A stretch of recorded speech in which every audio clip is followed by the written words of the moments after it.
Je continue dans les annonces, mon cher Philippe. Absolument. J'ai commencé à lire En marge de Claude Marion. Alors, c'est pas En marche d'Emmanuel Macron, c'est En marge de Claude Marion. Alors, je ne sais pas comment qualifier ce livre. Vous savez, il y a le national-populisme, il y a le national-socialisme, il y a le national-conservatisme. J'ai l'impression que Claude Marion a inventé une nouvelle branche, ça s'appelle le national-nihilisme ou le national-alcoolisme. C'est un livre extrêmement alcoolisé. Alors, pour vous donner une idée de ce que c'est un mélange entre Bukowski et Mussolini. Vous voyez? La fusion improbable du duce italien et de l'alcoolique américain. Vous voyez? C'est un truc assez difficile à décrire. Je pense que ça peut faire rigoler pas mal de gens de notre public Nomos TV, mais ce n'est pas du tout conservateur. On est dans une sorte de nihilisme nationaliste.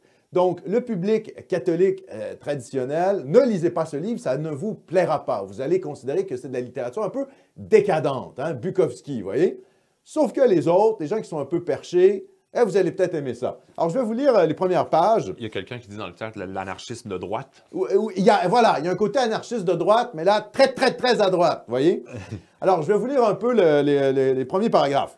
Les garages. Oui, on fait un peu de littérature, Nomos TV. Et oui, c'est comme ça, c'est la culture.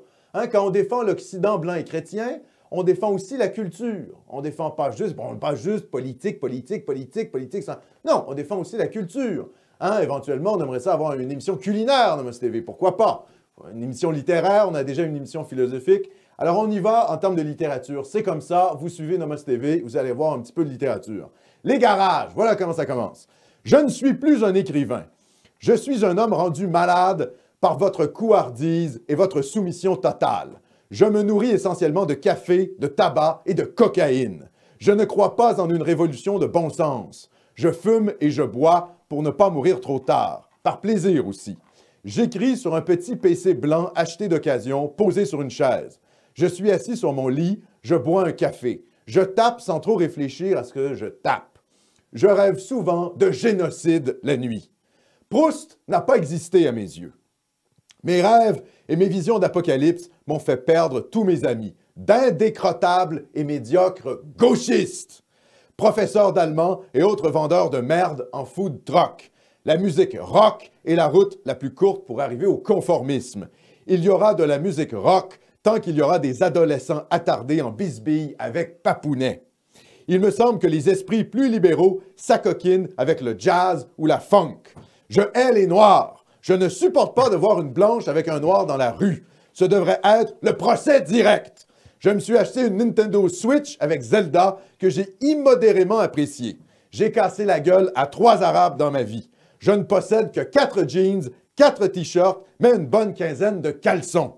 Ma couleur préférée est le vert, mais je ne porte que du noir. Je suis un romantique nouvelle génération, quelque chose comme un punk de droite, solitaire et donc fascinant.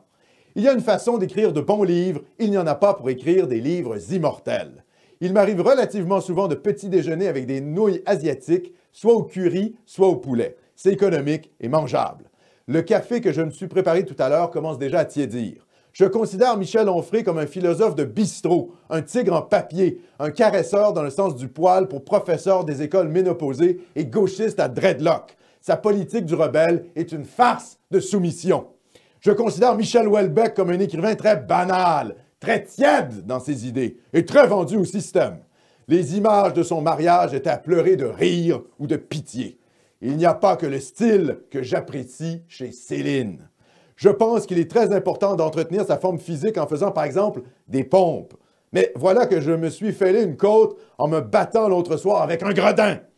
J'ai déjà bu tout un minibar dans un hôtel turc, puis j'ai rempli les bouteilles vides d'eau. Je suis pour la légalisation des putes, de l'absinthe et de la coke. Il faut être intraitable avec les dealers de shit. Il est très agréable d'écrire dans la pénombre avec juste une bougie vacillante. Il est très agréable d'ouvrir sa fenêtre à 5 heures du matin, les rues vides. Je n'aime pas prendre le bus. Les gens me dégoûtent tous. Par tous les aspects par lesquels je peux leur ressembler, je me dégoûte à mon tour. La construction de mes paragraphes est purement artificielle. C'est juste pour ne pas trop effrayer le lecteur. J'aime les jeunes filles vierges. Je hais la bière rousse. Je sais que personne ne sait rien. je mens lorsque je dis que je vais bien. Là, je dois aller me laver les dents pour aller voir un film au cinéma, une histoire sur Jeanne d'Arc, une de mes idoles. Voilà. Alors ça, c'était les premiers paragraphes de En marge de Claude Marion aux éditions Conversano. Et oui, les éditions Conversano, hein, le Vlad Tepes Dracul des Carpates, hein, l'italien de Bucarest. Alors, si ça vous plaît, hein, si ce que j'ai lu vous plaît, bien, vous pouvez aller cliquer et commander ce livre. C'est de la littérature déjantée, comme je dis, nationale, alcoolisée. Donc, c'est pas pour tout public, mais si ça vous a plu, ben, allez-y, allez encourager les camarades nationalistes européens. Lucien Francoeur de droite, ou je sais Oui, pas comment dire ça. exactement. Du Lucien Francoeur de droite, très, très, très alcoolisé.